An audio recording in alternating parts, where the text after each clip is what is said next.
오늘 성경 본문 말씀을 가지고 성경에서 가장 극적인 감사라고 하는 제목으로 준비된 말씀들을 함께 나누고 은혜를 함께 나누고자 합니다. 여러분들이 또한 설교를 수없이 많이 들어오면서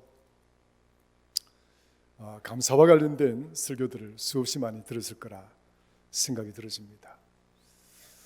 그 많은 감사의 설교를 듣고 또 그 감사의 설교에 적용되어진 그 하나님의 본문의 말씀들 중에 어떤 말씀들이 가장 극적인가 이렇게 생각해 보신 적이 있나요? 저는 매번 이렇게 감사절기가 되면 이 감사절 설교를 위해서 본문을 여러 군데를 살펴보고 참 이렇게 또 어떤 때는 했던 본문을 가지고 또 설교할 수밖에 없고 또 설교하게 되는 그런 경우들이 참 많아서 설교 본문을 준비할 때마다 설교문을 준비할 때마다 참 애로사항을 겪을 때가 참 한두 번이 아닙니다. 절기 때가 다가오면 그때마다 이번 절기에는 어떤 설교를 해야 될지 그런 고민들을 참 많이 하게 되죠. 한 주간 제가 고민을 하면서 감사 중에서도 가장 극적인 그런 감사의 사건은 우리 성경에서 어떤 본문일까 라고 하는 생각이 문득 떠올랐어요. 그래서 여기저기 감사와 관련된 본문들을 이렇게 살펴보면서 오늘 본문의 말씀을 가장 성경에서 감사의 주제를 다루고 있는 것들 중에 가장 극적인 감사의 순간이 아니냐 그런 생각을 해보게 되었습니다. 마가복음 14장, 마태복음 12장, 요한복음 26장에 보면 나사로의 누이 마리아가 우리 예수님께 그 옥합을 깨뜨리는 장면이 나와요. 그 옥합을 깨뜨려서 우리 주님의 발에 뿌리고 발을 씻고 머리에다 뿌리고 하는 그런 장면이 나오는데 이 옥합이라고 하는 것이 너무 귀한 것이 되어서 그 옥합 한 나더 정도 하면은 300데나리온 하는 것으로 나와 있거든요. 성경에. 그 300데나리온 같으면은 하루 노동자가 하루에 버는 임금이 그 당시에 금액으로 계산하면 1데나리온입니다. 그러니까 300데나리온 같으면 노동자가 1년 동안 아무도 이렇게 쓰지 않고 1년 동안 다 끌어모아야 300데나리온이 되는 거죠. 그러니까 그 정도로 비싼 겁니다. 1년을 쓰지도 않고 끌어모으는 거예요. 그 여러분들이 일상에 살아가면서 월급을 받는 거 있지 않습니까? 그 월급들을 한 푼도 쓰지 아니하고 1년 동안 끌어모아서 드리는 그 정도 더 가치가 있는 그 향수란 말이에요. 그걸 깨뜨리니까 제자들이 막 난리를 쳤습니다. 이 귀한 걸 갖다가 왜 그냥 발에 뿌리고 이렇게 하느냐. 그거 그냥 팔면은 300데나리온이나 되는데 그 가난한 사람 나눠주고 하면 다 그 가난한 사람들이 도움을 받고 좋아할 텐데 이걸 아무 크게 의미 없이 그냥 낭비를 하느냐는 투에 막 비난을 합니다만은 그러나 우리 주님은 이 여인의 이 헌신과 이 감사의 믿음에 대해서 그렇게 말씀하지 않았습니다. 주님께서 이렇게 말씀하십니다. 복음이 전파되는 곳마다 이 여인의 행위가 알려져야 된다. 이 여인의 행위를 말하고 그리고 이 여인의 이 헌신된 믿음을 반드시 기억해야 할 것이다 라고 하는 가르침을 주십니다. 그러니까 비록 이 300데나리온 되는 이 옥합을 깨뜨려서 가난한 사람들을 도울 수도 있지만은 그러나 먼저 우선 하나님의 아버지의 아들이신 예수 그리스도의 지상에 있는 마지막 순간을 자기가 가진 모든 것 들어서 함께 해주신 것에 대한 감사를 표현했던 이 나사로 누이 마리아의 이 헌신 그리고 마리아의 감사는 참 감동적이죠. 극적이죠. 그렇게 볼 수도 있습니다만 누가복음 19장에 보면 삭개오의 변화된 모습이 나옵니다. 삭개오는 세리였지 않습니까?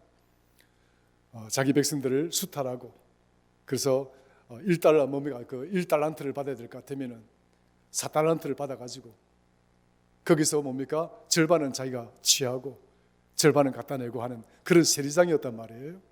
근데 주님을 만나가지고 이 삭개오가 변하잖아요. 주님께 식사 대접을 하고 누군가에게 토식한 일이 있으면 자기에게 모든 재산을 4배나 갚아서 보상하겠다고 그런 고백을 하게 됩니다. 이런 장면도 참 감동적이죠. 참 드라마틱한 거죠. 정말 드라마틱한 것인데 성경에는 참 이런 어떤 감사의 사건들이 많이 나와요. 그리고 또 보면 11명, 10명의 뭡니까? 문둥병 환자들 누가복음 19장에 보면 나오잖아요. 10명이 다 고침을 받았는데 10명 중에서 고침을 받은 사람 9명은 유대인이에요. 그 중에 1명은 사마리아 이방인이란 말이죠. 그런데 문둥병이라고 하는 것은 이거는 불치의 병으로서 이미 문둥병에 걸리면 함께하는 사회 공동체에서 격리가 됩니다. 그리고 버림을 받는 거죠. 그래서 저주받은 병이라고 이야기를 합니다. 그 저주받은 질병으로부터 이 10명이라는 사람이 한꺼번에 치료를 받게 되는 거죠. 우리 예수님 다 치료를 해주십니다. 그런데 10명 중에서 주님께 고침을 받고 돌아와서 감사했던 사람은 딱 한 사람이었었어요. 그것도 유대인들이 아니라 이방인 사마리아인 중에 1명이 찾아와서 주님께 감사합니다. 그러니까 우리 주님이 뭐라고 이 문둥병 환자에게 이야기를 하느냐 하면 일어나라. 내 믿음이 너를 구원하였다. 이렇게 축복을 해 주십니다. 하박국에 보면 여러분 아시죠? 하박국. 이 하박국 감사를 보면 3장에 나오잖아요. 하박국 3장 17절 이하에 보면 하박국의 감사가 나오는데 이 하박국의 감사에 보면 무화과나무가 무성하지 않아요.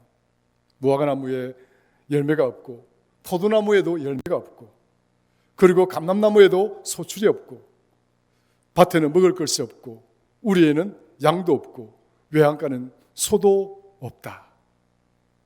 그러니까 자신의 삶의 터전에 텅 비어 있는 거예요.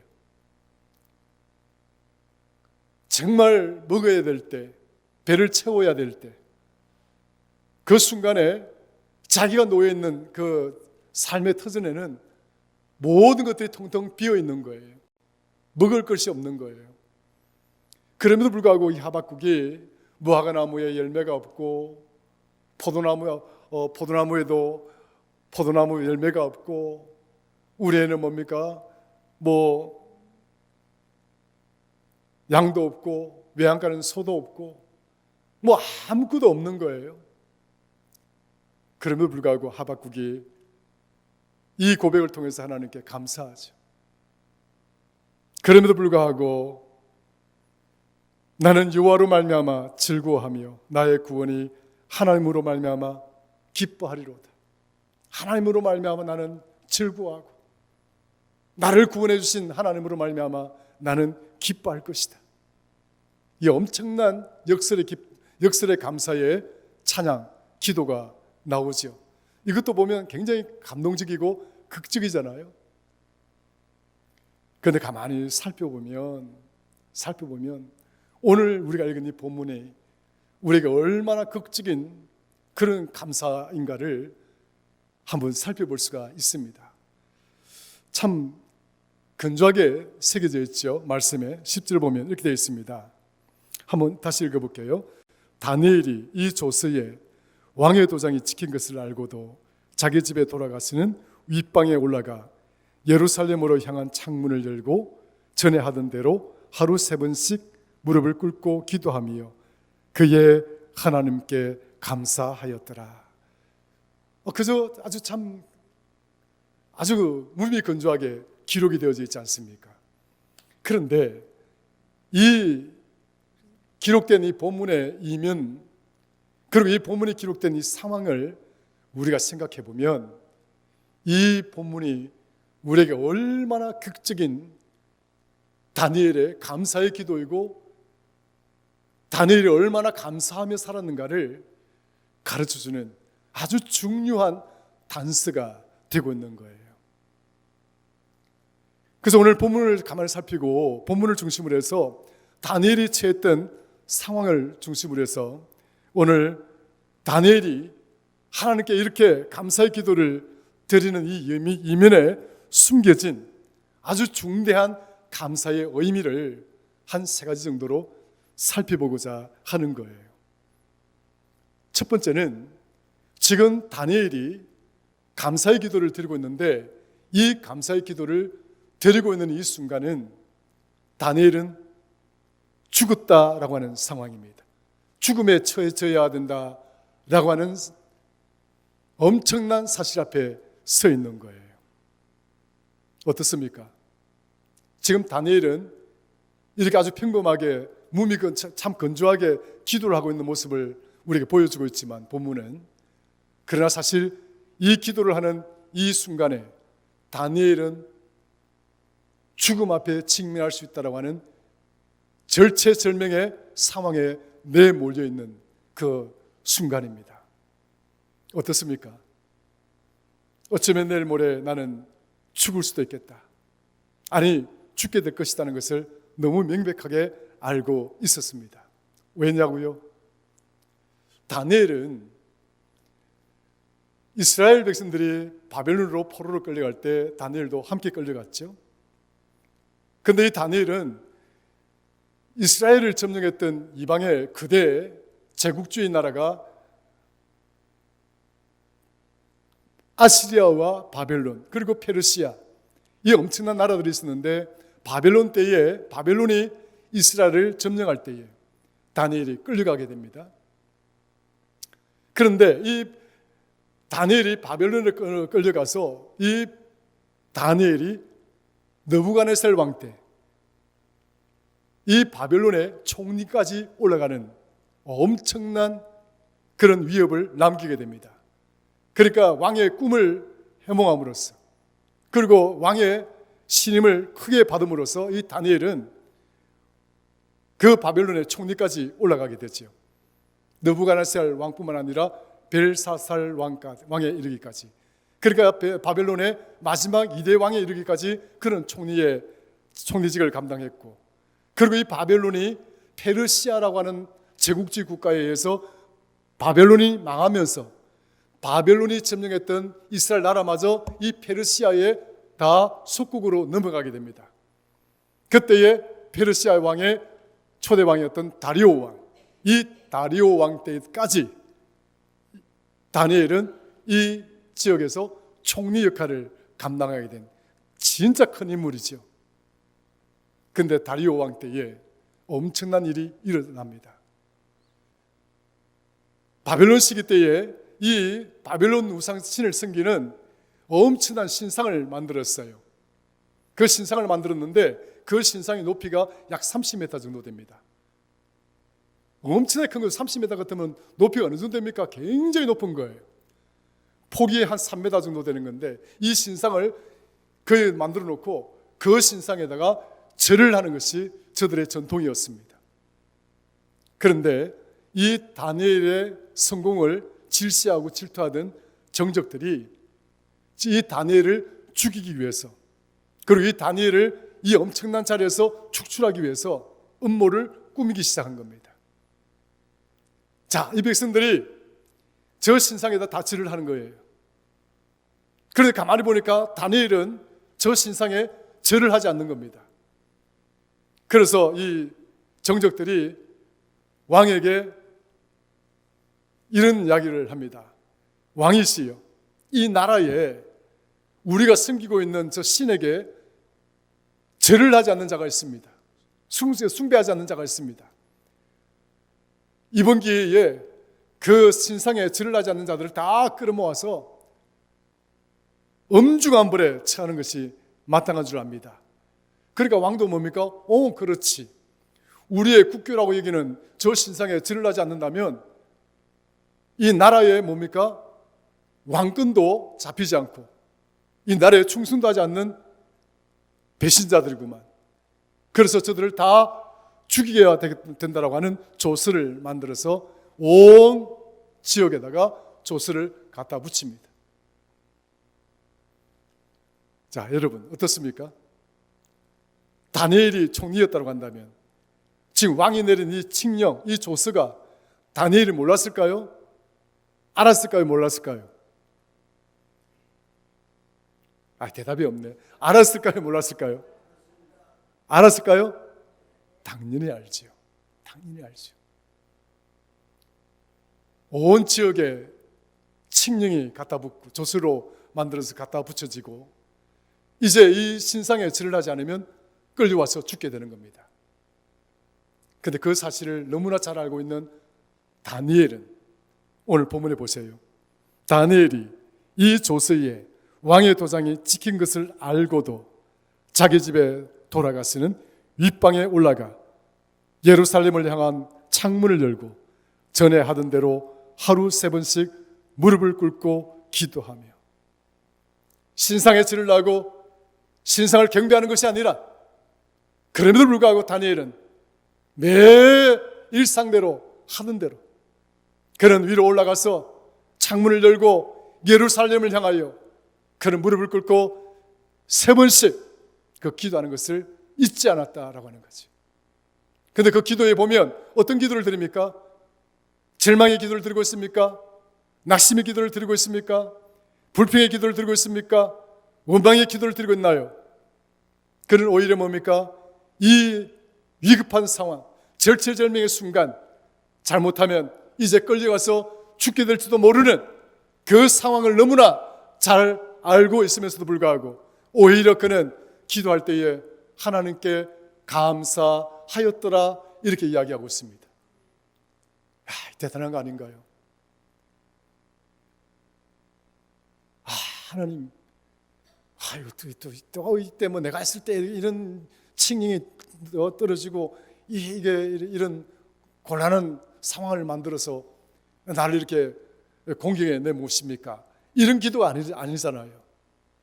오히려 이 위급하고 다급한 상황이 펼쳐진 상황이라도 오히려 다니엘은 하나님을 향하여 하나님 감사합니다.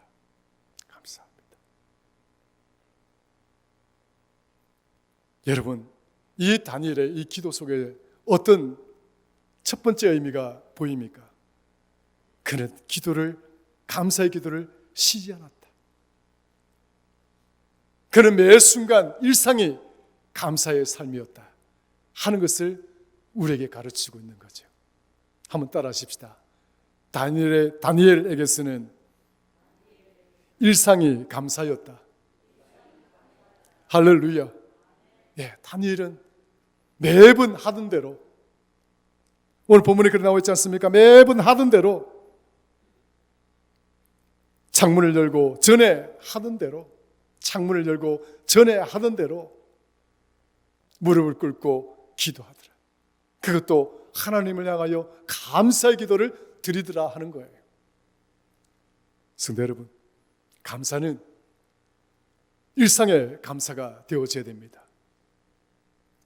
범사의 감사가 이루어져야 되는 것이죠. 우리가 살다 보면 조건으로 따지고 상황으로 따지자면 우리가 감사할 만한 조건들이 뭐 그래 많겠습니까? 우리가 감사할 만한 그런 상황들이 얼마나 많겠습니까? 그럼에도 불구하고 하나님의 택하심을 받은 살아가는 성도들은 주께서 우리에게 말씀하신 것처럼 또 성경이 우리에게 말씀하신 것처럼 범사에 감사하는 자가 되어져야 된다는 거예요. 매 순간순간이 감사요. 내게 주어진 매 하루하루가 감사의 날이요. 감사의 시간이다 하는 사실을 우리가 늘 가슴에 품으며 살아갈 수 있는 성도가 될 수 있기를 주의 이름으로 축원합니다. 다니엘은 그 위급한 상황 속에서도 매 순간 하나님께 기도하며 범사에 감사해왔던 그 자신의 모습을, 자신의 믿음을 고스란히 그대로 고백하고 있는 장면을 우리에게 보여주고 있는 것이죠. 그는 얼마든지 자기 목숨을 구제하기 위해서 타협할 수도 있었을 것입니다. 적당히 30일 동안, 이 조스가 30일 동안만 버텨내면 되는 거니까 한번 버텨보자. 적당하게 뭡니까? 내가 30일이니까 30일 동안만 내 기도 안 하면 되지 할 수 있잖아요. 적당히 타협할 수 있는 거죠. 근데 다니엘은 타협하지 않았습니다. 이게 중요한 거죠. 하나님을 사랑하는 믿음이란 세상과 타협하는 것이 아닙니다. 어떤 순간에도 하나님을 전적으로 신뢰하는 그런 믿음을 보일 때에 그 믿음이 아름답고 그 믿음이 소중한 것입니다. 귀중한 것입니다. 오늘 저와 여러분 모두가 이런 아름다운 믿음을 소유하시기를 주의 이름으로 축원합니다. 두 번째로 살펴볼 수 있는 것은 이 절망적인 상황 속에서 다니엘은 희망을 가졌다는 것입니다. 그는 이 감사의 기도 속에서 우리에게 두 번째로 큰 의미를 보여줍니다. 희망을 보여줍니다. 자, 보여주시는데 어떤 희망이냐? 그는 오늘 보세요. 윗방에 올라가서 어떻게 했습니까? 예루살렘으로 향한 무엇을 열었다고요? 예루살렘을 향하는 무엇을 열었다고요? 창문을 열었다. 예루살렘을 향하는 창문을 열었을 때 눈에 보이는 예루살렘은 어떤 모습일까요? 바벨론과 아시리아에 짓밟혀서 완전히 처참한, 그 이상 그 이하도 아닌 거예요. 성전은 다 무너지고 자신들이 몸담아 살아왔던 모든 고향과 그 땅들은 다 황폐화되어지고 이방의 족속들이 쳐들어와서 자신들이 가지고 누렸던 모든 재산들을 다 수탈해가고 착취해가고, 그리고 자신들이 주어진 유일한 삶마저도 저들의 억압과 착취 속에서 고통을 당하고 박해를 받아야만 되는 그 처참한 상황, 놓여 있는 예루살렘. 창문을 열고 예루살렘을 바라보았을 때 여러분 거기에 무슨 희망이 있나요? 거기는 오직 절망밖에 없는 겁니다. 정말 피폐하고 비참하고 그 어느 곳에서도 희망을 찾아볼 수가 없는 거예요. 그런데 여러분, 다니엘은 예루살렘을 바라보고 절망하지 않았습니다.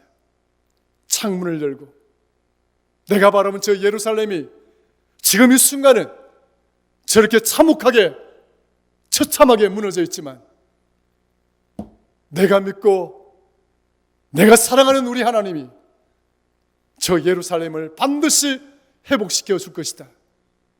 그 희망을 가지고 있었던 사람이었습니다. 그래서 그는 매 순간마다 창문을 열고 저 무너진 예루살렘이 일어설 것이다. 저 황폐화된 저 예루살렘이 회복되어질 것이다. 하나님이 함께 하시고 반드시 어느 때인가 하나님 때가 이르면 내 조국, 내 고향 땅, 저 예루살렘은 다시 이전처럼 돌아갈 것이고 회복되어질 것이고 하나님을 향하여 찬양하고 감사하는, 영광을 돌리는 그런 땅으로 바뀌게 될 것이다. 그 희망을 다니엘은 가지고 있었던 것이죠. 그러니까 그는 기도할 수가 있는 겁니다. 창문을 열어야 됩니다. 성도 여러분, 우리 눈앞에 펼쳐져 있는 상황, 예루살렘은 조건이 좋지 않습니다. 그 상황이 좋지 않습니다. 그러나 우리가 영적인 영안을 열고 우리의 닫혀진 창문을 열고 이 상황을 바라보면, 이 조건들을 바라보면 절망 속에 희망이 있음을 우리는 알 수 있습니다. 그 고통 속에 기쁨이 올 수 있다는 것을 알 수가 있습니다. 믿음이 가진 능력이란 슬픔을 이기는 건 아니겠습니까? 낙심을 이기는 건 아니겠습니까? 이 절망을 이기는 건 아니겠습니까? 죽음의 슬픔을 이기는 건 아니겠습니까? 사랑하는 성도 여러분, 다니엘처럼 영적인 창문을 여시는 저와 여러분 되시기를 주의 이름으로 축원합니다. 이 창문을 열게 되면 우리 눈앞에 펼쳐진 세상이 아무리 절망적이어도 저 절망이 변하여서 우리의 기쁨이 되고 저 슬픔이 변하여서 우리의 춤이 될 줄로 믿습니다. 이런 믿음이 있기 때문에 다니엘이 감사의 기도를 할 수 있는 거죠. 나의 조국 예루살렘, 나의 고향 예루살렘은 처참하게 무너지고 나는 곧 이제 어쩌면 30일 이후에 나는 끌려가서 죽게 될지도 모르는 이 절망적인 상황 속에서도 다니엘은 오히려 하나님을 향하여 감사합니다라고 하는 기도를 드리고 있는 이 모습은 정말 우리에게 너무나 큰 감동을 주는 순간입니다. 여러분 그렇지 않나요?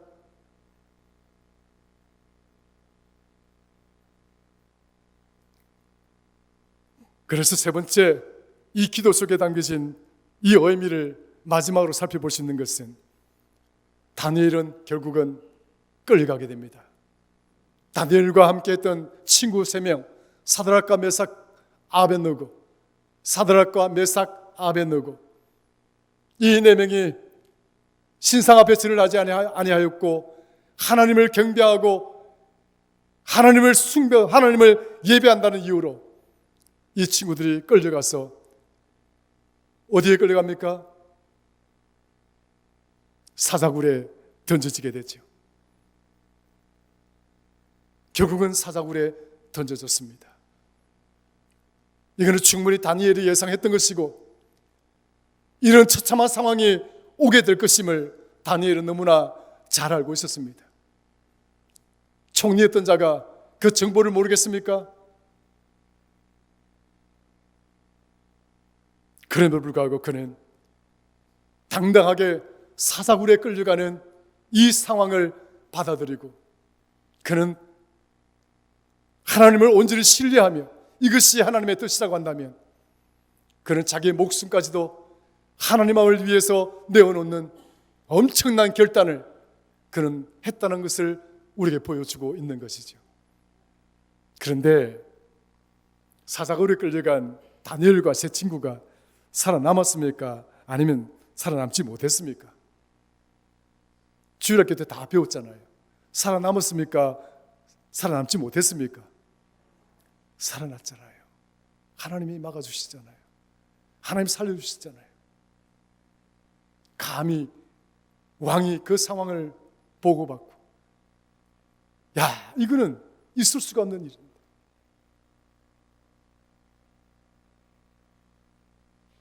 그러나 이 장면을 우리가 유추해서 다니엘을 한번 생각해 보십시다.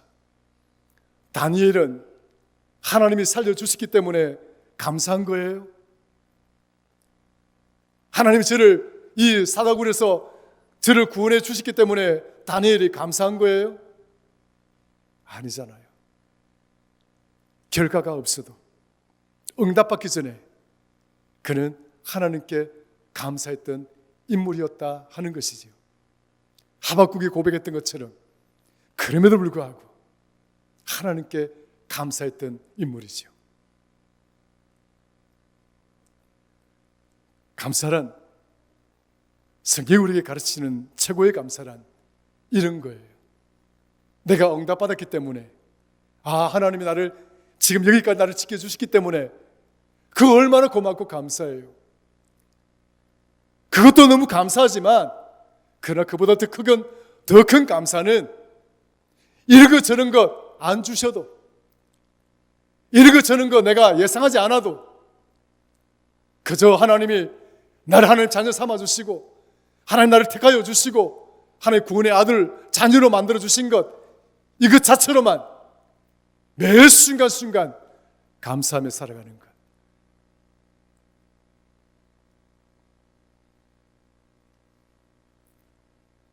무화과나무가 무성하고 포도나무에 열매가 많고 감람나무에 소출이 많고 그렇게 하지 않더라도,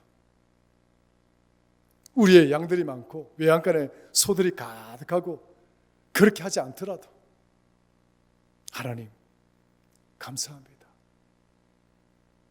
다니엘의 기도는, 이 감사의 기도는 우리 그걸 가르쳐주고 있는 거예요. 저는 말씀을 정리하죠. 다니엘은 왜 다니엘의 감사가 이렇게 극적인가 하면, 그는 죽음을 눈앞에 두고 오히려 그는 감사의 기도를 드렸던 인물이기 때문에 극적인 겁니다. 너무나 극적인 겁니다.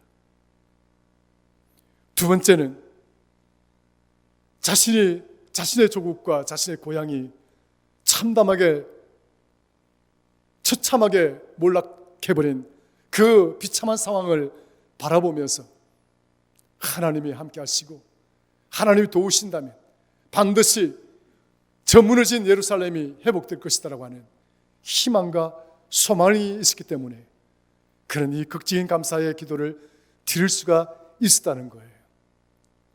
희망이 있어야 됩니다. 소망을 품어야 됩니다. 세 번째로 이 다니엘의 기도가 극적이다라고 하면 그는 받았기 때문이 아니라, 이미 그는 그저 주어졌기 때문이 아니라, 그 결과물이 내 손에 지어지지 아니하더라도, 내가 그 결과물을 얻지 못한다 하더라도 지금 여기서 하나님께 감사의 기도를 드릴 수 있는 이 결단과 용기가 다니엘의 이 기도 속에서 읽혀지는 너무나 극적인 감사의 모습이다 할 수가 있는 거예요. 생각해보면 정말 이 다니엘 사건만큼이나 이렇게 극적인 게 있을까 할 정도의 그런 감사가 오늘 우리가 읽은 이 본문 속에 고스란히 녹아져 있는 것입니다.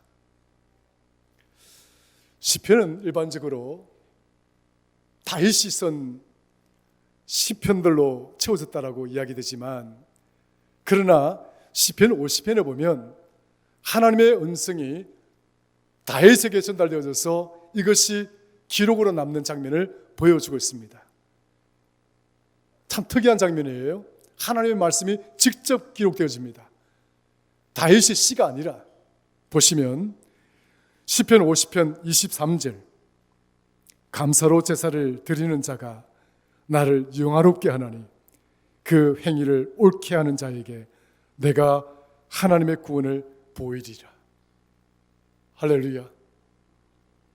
다가오는 추수감사절, 정말 우리가 최선을 다해서 감사할 수 있기를 바랍니다. 그냥 평범하게 인색한 모습이 아니라 1년을 함께 해주신 하나님, 도와주신 것만도 너무 고마운데 그 앞으로도 나와 함께 하실 그 하나님, 영원히 나를 하나님의 자녀로 책임져 주실 그 하나님께 풍성한 감사가 넘치는 그런 추수감사절이 되기를 주의 이름으로 축원합니다. 하나님 아버지 고맙고 감사합니다. 다니엘의 이 극적인 감사의 모습이 우리에게도 있기를 원합니다. 한 해 동안 이제 추수감사절은 마지막 우리의 감사절기입니다. 모든 것들을 이제 추수하고 수확하고 난 다음 하나님 앞에서는 복된 날입니다. 우리 사랑하는 성도들을 붙들어 주시고, 비록 우리의 양이 없고 외양간에 소들이 없고 무화과나무가 무성하지 않고 포도나무에 열매가 없다 할지라도 주여 최선을 다해서 하나님께 감사하는 우리 사랑하는 성도들 되게 하여 주옵소서. 감사합니다. 예수님의 이름으로 기도드리옵나이다. 아멘.